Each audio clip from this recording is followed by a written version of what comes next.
In today's You Ask, I Answer, Rob asks, what sort of writing samples should I have in my portfolio if I'm going to work in the public relations or communications industry? Now, disclosure, I don't work in the public relations industry anymore.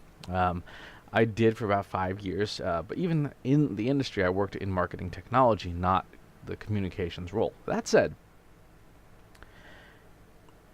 public relations and marketing communications very often is about creating content about the product or service, about the brand, and in a fair number of cases, the brand or the product or service are not particularly compelling. There's a reason why companies go and hire public relations firms. Sometimes it's just because they don't have enough bandwidth to do it themselves, but an awful lot of the time, it's because they don't really have a very good story to tell. And the best firms help tell that story better, but even still, there's only so much you can do with a left-handed smoke shifter, right? As an example, a silly example. There's only so many stories you can tell about that thing.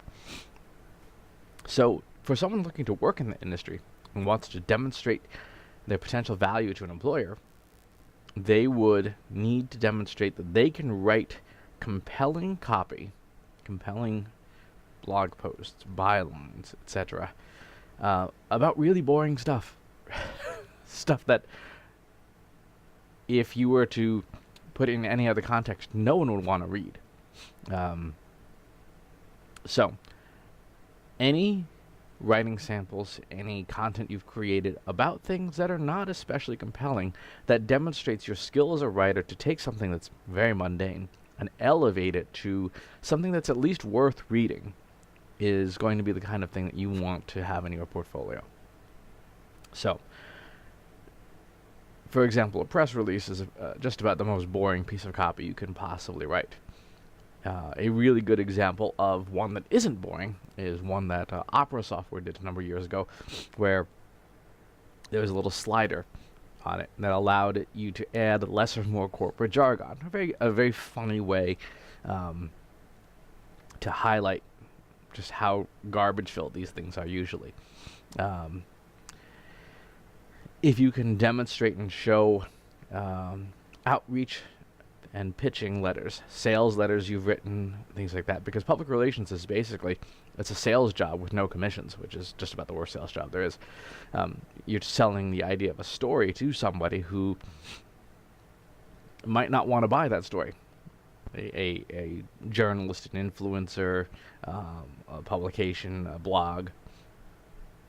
So anything you can show that illustrates, here's how I can write a compelling pitch that serves the interests of the publication or the influencer, that's something that should be in your portfolio as well.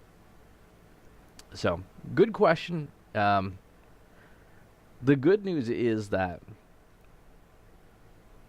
when you're putting together your portfolio, you don't have to have done this previously in order to assemble these samples. You can write them right now. You can write them today with no experience and just have that portfolio of stuff, of writing examples of things you've written, blog posts, ebooks, articles. And increasingly, one of the things you'll want to have is the ability to show multimedia skills. Here's an audio podcast episode I created. Here's a video I created. Because the ability to work in more than one media format is essential today in the world of marketing. So great question, Rob. As always, please subscribe to the YouTube video channel and to the newsletter, and I'll talk to you soon. Take care.